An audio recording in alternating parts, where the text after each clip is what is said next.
আজ আমরা ভারতবর্ষে জন্মগ্রহণের গুরুত্ব নিয়ে আলোচনা করব। ভারতবর্ষে জন্মগ্রহণের এই গুরুত্ব বা ভারতবর্ষের এই মহিমা স্বর্গের দেবতারা তা জানতে পেরে আশ্চর্য হয়েছেন যে ভারতে যাদের জন্ম হয়েছে তারা এরকম সৌভাগ্য কিভাবে অর্জন করলো, যার ফলে তারা ভারতভূমিতে মনুষ্য জন্ম নিয়ে জন্মগ্রহণ করেছে। এই জন্মগ্রহণের করার ফলে এই ভারতভূমিতে যাদের মনুষ্য জন্ম হয়েছে, যারা মনুষ্য জন্মে ভারতবর্ষে জন্মগ্রহণ করেছেন, তারা অনেক অনেক পুণ্য অর্জন করেছেন। ভগবান তাদের প্রতি অত প্রসন্ন যে তাদের ভারতভূমিতে মনুষ্য জন্ম দান করেছে। কেননা এই ভারতভূমিতে মনুষ্য জন্ম লাভ করার ফলেই যে কোনো ব্যক্তি অনায়াসে ভগবানের নিত্যধাম গোলকধামে গমন করতে পারেন। তাই ভারতবাসীদের এই সৌভাগ্য দর্শন করে, ভারতবর্ষের মহিমা শ্রবণ করে দেবতারা আশ্চর্য হয়েছেন। তাই দেবতারা ভগবানের কাছে প্রার্থনা করেছেন যে, হে ভগবান, আপনি কৃপা করে আমাদেরকে এই ভারতভূমিতে জন্মগ্রহণ করার সৌভাগ্য প্রদান করুন। এই বর্ণনা শ্রীমদ্ ভাগবতের পঞ্চম স্কন্ধের 19 অধ্যায়ের 21, 22, 23 এবং 24 এই 4টি শ্লোকে সুন্দরভাবে বর্ণনা করা রয়েছে। তাই আমি আশা করব আপনারা খুব মনোযোগ সহকারে শুনবেন। ইতিমধ্যেই যাদের এই ভারতভূমিতে জন্মগ্রহণ হয়েছে, এই মনুষ্য জন্মে এই ভারতভূমিতে তাদের কি করা কর্তব্য,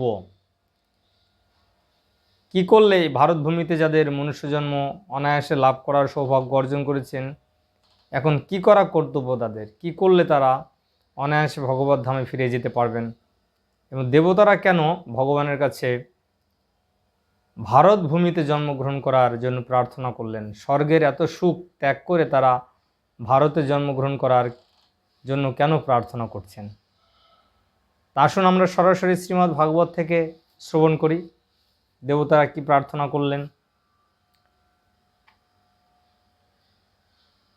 আমি শ্লোক অনুবাদ এবং তাৎপর্য থেকে পাঠ করে আপনাদেরকে বোঝানোর চেষ্টা করব। 21 নম্বর শ্লোক, পঞ্চম স্কন্ধের 19 অধ্যায়ের 21 নম্বর শ্লোক থেকে পাঠ করছি। এত দেব হি দেবা গায়ন্তি অহো অমিশাম কিংকারী শোভনম প্রসন্ন এষাম সিদুত স্বয়ং হরি জর্জন্ম লব্ধাম নিশু ভারত জিরে মুকুন্দ সেব পৈকম স্পৃহা হীনঃ।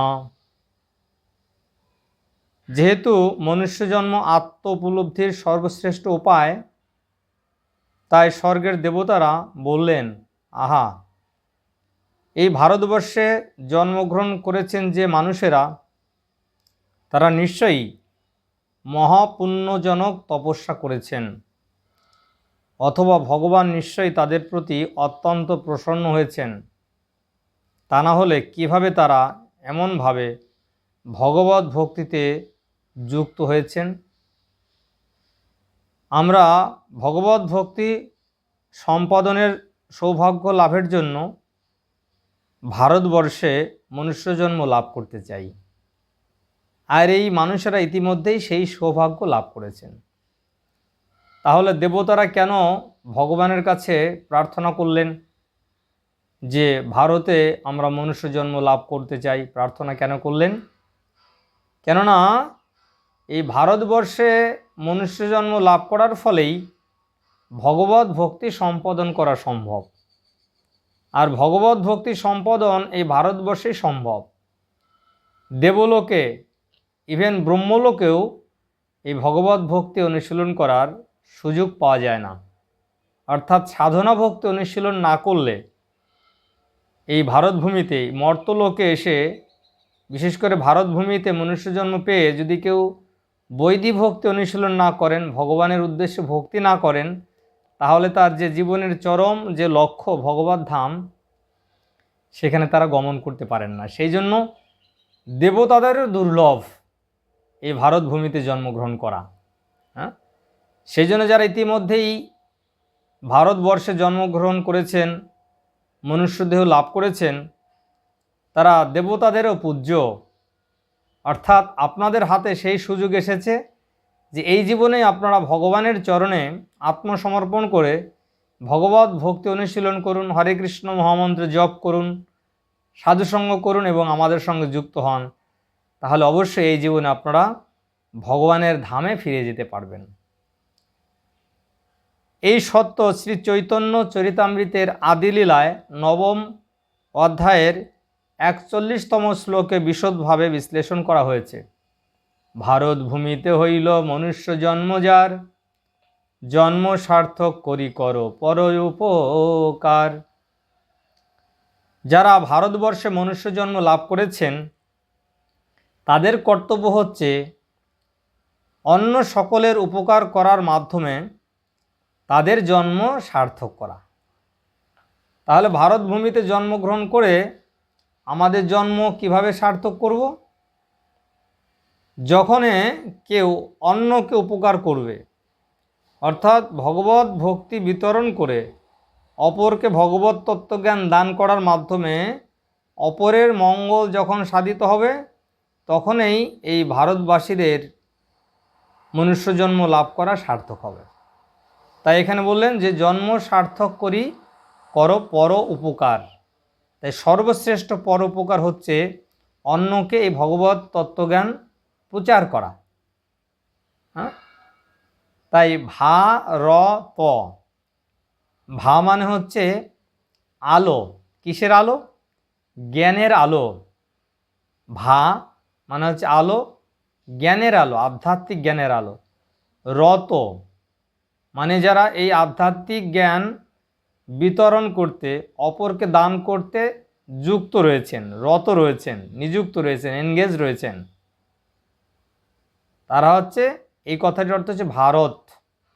আর যারা এই কাজ করছেন তারা হচ্ছে ভারতবাসী। তাই চৈতন্য মহাপ্রভু বললেন যে ভারত ভূমিতে হইল মনুষ্য জন্ম যার, জন্ম সার্থক করি করো পর উপকার। ভারতবর্ষে ভগবত ভক্তি সম্পাদনের জন্য বহু সুযোগ সুবিধা রয়েছে, যেটা অন্য অন্য কোথাও নেই। দেবলোকেও নেই, ব্রহ্মলোকেও নেই। ভারতবর্ষে সমস্ত আচার্যেরা তাদের অভিজ্ঞতালব্ধ জ্ঞান দান করেছেন এবং শ্রী চৈতন্য মহাপ্রভু স্বয়ং আবির্ভূত হয়ে ভারতবাসীদের শিক্ষা দিয়েছেন কিভাবে পারমার্থিক জীবনে উন্নতি সাধন করতে হয় এবং ভগবানের প্রেমময়ী সেবায় যুক্ত হতে হয়। তাহলে ভারতবাসীরা কত ভাগ্যবান যে ভগবান শ্রীকৃষ্ণ এই কলিযুগে ভক্তরূপে এসে ভারতবাসীদেরকে উনি শিখিয়েছেন। চৈতন্য মহাপ্রভু কিন্তু ভারতের বাইরে প্রচারে যাননি। ভারতের বাইরে প্রচারে গিয়েছেন চৈতন্য মহাপ্রভুর সেনাপতি ভক্ত প্রভুপাদ।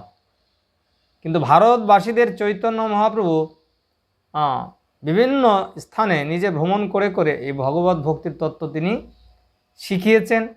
তার শিক্ষাষ্টকম তিনি সমস্ত তত্ত্ব প্রদান করেছেন। নাম সংকীর্তন, নাম প্রেম দান করেছেন নিত্যানন্দ প্রভু এবং হরিদাস ঠাকুরের মাধ্যমে। সেই জন্য ভারতবাসীরা এত ভাগ্যবান।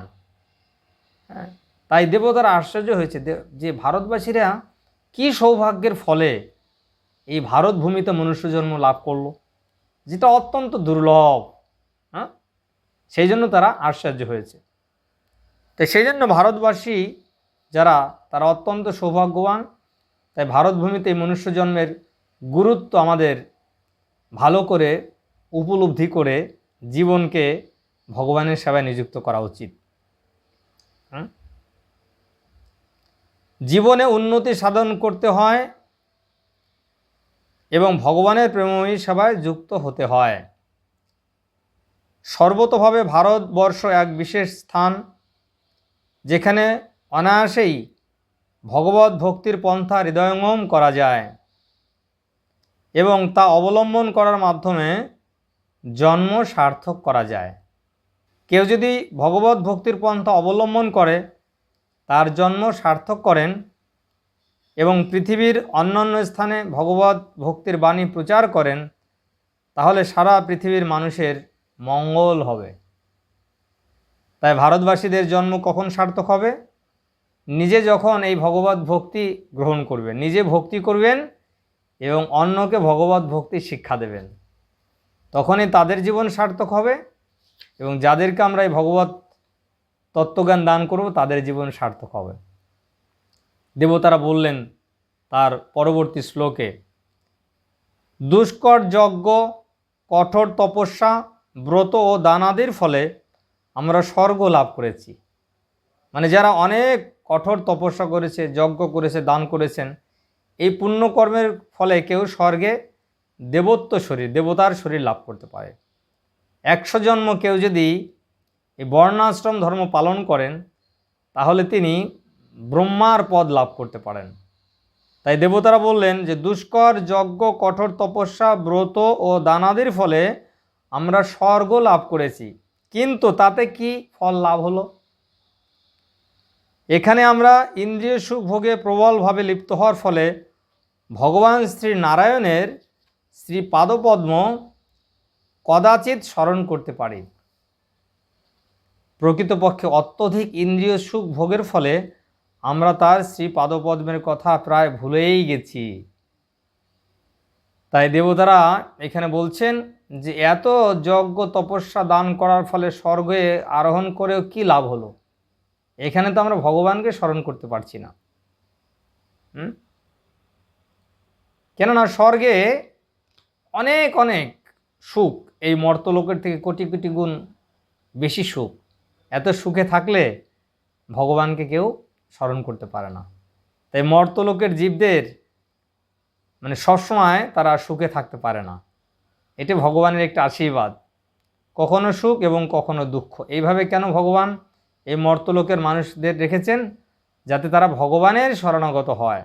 ভগবানের শরণাগত হওয়ার জন্য দুঃখ দরকার।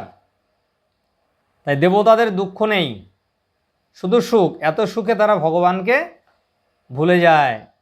তাই মর্তলোকে আমাদের এই জন্মগ্রহণ করার এই সুযোগ আমাদের গ্রহণ করতে হবে। ভারতবর্ষের এমনই মহিমা যে এখানে জন্মগ্রহণ করার ফলে কেবল স্বর্গলোকই লাভ করা যায় না, অধিকন্তু সরাসরি ভগবত ধামে ফিরে যাওয়া যায়। হ্যাঁ, স্বর্গলোক তো তুচ্ছ, একদম ভগবানের ধাম, চিন্ময় জগৎ, যেখানে ভগবান শ্রীকৃষ্ণ অবস্থান করছেন, সেখানে গমন করা যায়। সেই সম্বন্ধে শ্রীকৃষ্ণ ভগবদ্গীতায় 9ম অধ্যায়ের 25 শ্লোকে বলেছেন, জানতি দেব ব্রতা দেবান, পিতৃন জানতি পিতৃব্রতা, ভূতানি জানতি ভূতেজ্জা, জানতি মজ্জাজিনো পিমাম। যারা দেবতার আরাধনা করে দেবলোকে যায়, যারা পিতৃদের আরাধনা করে পিতৃলোকে যায়, যারা ভূত প্রেতের আরাধনা করে তারা ভূতলোকে যায়, এবং যারা আমার আরাধনা করে আমার ধামে আসে। তাই ভারত ভূমিতে জন্মগ্রহণ করে আমাদের ভগবানের চরণে আত্মসমর্পণ করতে হবে, শ্রীকৃষ্ণের চরণে আত্মনিবেদন করতে হবে, তার নাম জপ করতে হবে। ভগবদ্গীতায় ভগবান সেটাই বললেন, মন্মন ভব মদ ভক্ত মজ্জাজিমাম নমস্কুরু। তোমরা আমার ভক্ত হও, আমার কথা চিন্তা করো, আমাকে প্রণাম করো। হ্যাঁ, মন্মন ভব, আমার কথা চিন্তা করো, মদ ভক্ত, আমার ভক্ত হও, হ্যাঁ, আমার পূজা করো, আমাকে প্রণাম করো। এই 4টে জিনিস করলে সে ভগবানের ধামে গমন করবে। অত্যন্ত সহজ বিষয়। তাই এখানে বললেন যে ভারতবর্ষের মানুষেরা সাধারণত বৈদিক নিয়ম পালন করেন, যার ফলে তারা মহান যজ্ঞ অনুষ্ঠানের দ্বারা স্বর্গলোকে উন্নীত হতে পারেন। কিন্তু তার ফলে কি লাভ হয়? ভগবদ্গীতার 9ম অধ্যায় 21 নম্বর শ্লোকে সেটা বলা হয়েছে। এই স্বর্গ আরোহণ করলেও কি লাভ? এখানে বলা হয়েছে, ক্ষীণে পুণ্যে মর্তলোকম বিশন্তি। যজ্ঞ দান ইত্যাদি পুণ্যকর্মের ফল যখন ক্ষয় হয়ে যায়, তখন সংসার দুঃখ ভোগ করার জন্য আবার মর্তলোকে ফিরে আসতে হয়। কিন্তু যিনি কৃষ্ণ ভক্ত হন, তিনি শ্রীকৃষ্ণের কাছে ফিরে যান, জান্তি মজ্জাজিন অপিমাম। তাই দেবতারা স্বর্গলোকে উন্নীত হওয়া সত্ত্বেও অনুতাপ করেন। ভারতবর্ষে জন্মগ্রহণ করার পূর্ণ সুযোগ লাভ না করার ফলে তারা এইভাবে শোক করেন।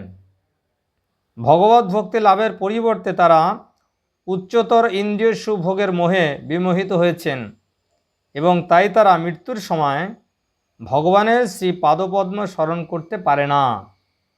অর্থাৎ যারা ভারতবর্ষে জন্মগ্রহণ করেছেন তাদের অবশ্য কর্তব্য স্বয়ং ভগবানের দেওয়া নির্দেশ অনুসরণ করা। যদ্জ্ঞাত্বা না নিবর্তন্তে তদ্ধামম পরমম মম। মানুষের কর্তব্য ভগবদ্ধাম বৈকুণ্ঠ লোকে অথবা বৈকুণ্ঠ লোকের সর্বোচ্চ স্তর গোলক বৃন্দাবনে ভগবানের সঙ্গে নিত্য আনন্দময় জীবন লাভ করা। তাহলে আমাদের স্বর্গলোকে আরোহণ করি বা ব্রহ্মলোকে আরোহণ করি সেটা কিন্তু অনিত্য। এখানে পরবর্তী প্রার্থনায় দেবতারা সেই কথা বলছেন কি, ব্রহ্মলোকে কোটি কোটি বৎসর দীর্ঘায়ু লাভ করার থেকে ভারতবর্ষে অল্প আয়ু লাভ করাও শ্রেয়স্কর। ব্রহ্মার আয়ু অনেক বেশি, হ্যাঁ, ব্রহ্মার আয়ু অনেক বেশি, কিন্তু তার থেকেও শ্রেয় হচ্ছে অল্প সময়ের জন্য যদি কেউ ভারতবর্ষে মনুষ্য দেহ নিয়ে জন্মগ্রহণ করে তাহলে সেটা অনেক শ্রেয়। কারণ ব্রহ্মলোকে উন্নীত হলেও জন্ম মৃত্যু সমন্বিত সংসার চক্রে ফিরে আসতে হয়, কেন ব্রহ্মলোকেও ধ্বংস হয়ে যায়, ব্রহ্মারও মৃত্যু হয়, তাই পুনরায় আবার এই মর্তলোকে ফিরে আসতে হয়। হ্যাঁ, অথচ নিম্নতর লোক ভারতবর্ষের আয়ু অল্প হলেও এখানে ভগবানের শ্রী পাদপদ্মে সর্বতোভাবে শরণাগত হয়ে পূর্ণ কৃষ্ণ ভক্তি লাভ করার মাধ্যমে সর্বোচ্চ সিদ্ধি সাধন করা যায়। এইভাবে জন্ম মৃত্যুর অতীত বৈকুণ্ঠ লোকে অভয় পদ প্রাপ্ত হওয়া যায়।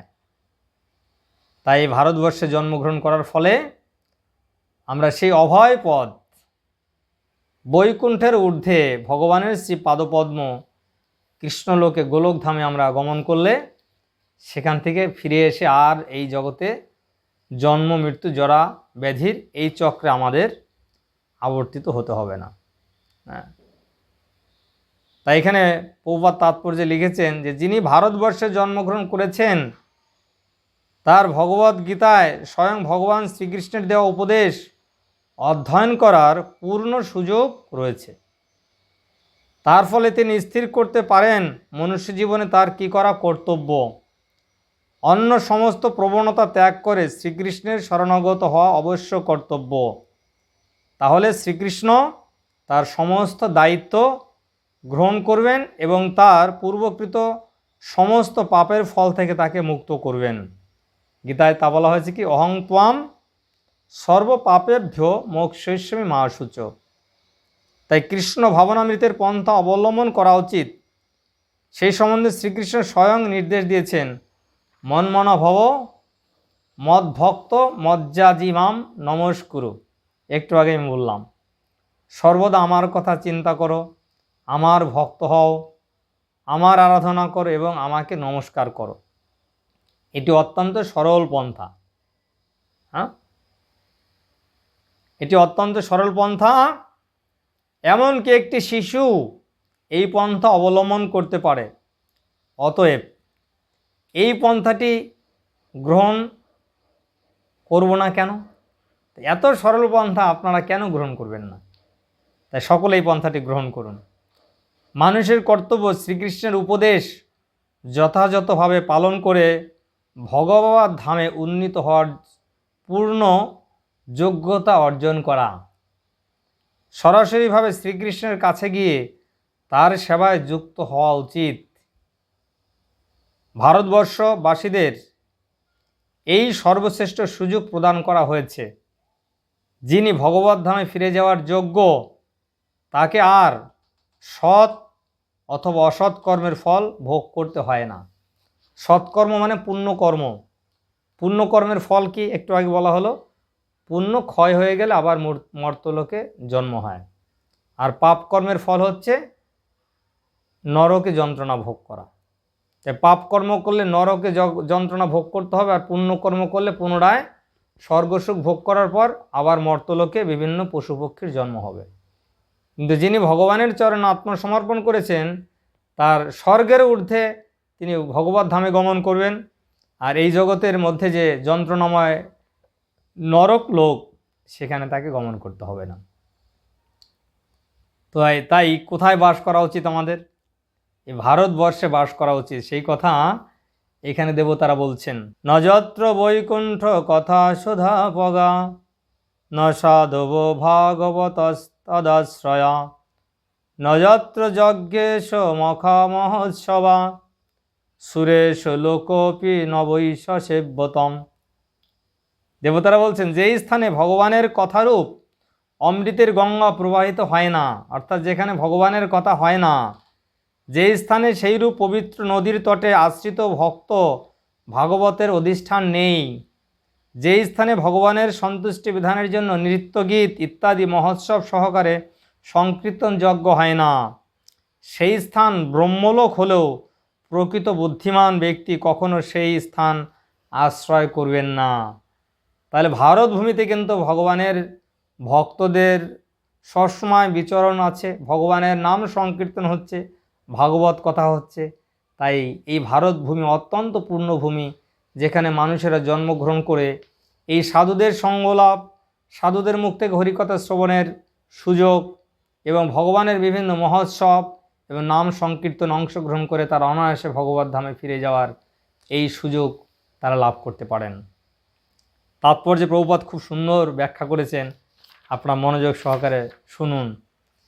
শ্রী চৈতন্য মহাপ্রভু ভারতবর্ষে বিশেষভাবে বঙ্গভূমিতে নদিয়া বা নবদ্বীপে আবির্ভূত হয়েছেন। শ্রী চৈতন্য মহাপ্রভু কোথায় আবির্ভূত হয়েছেন? শ্রীকৃষ্ণ নবদ্বীপ ধামের মায়াপুর, গঙ্গার পূর্ব পারে মায়াপুর গ্রাম যথায় অবতীর্ণ হইলেন চৈতন্য ভগবান।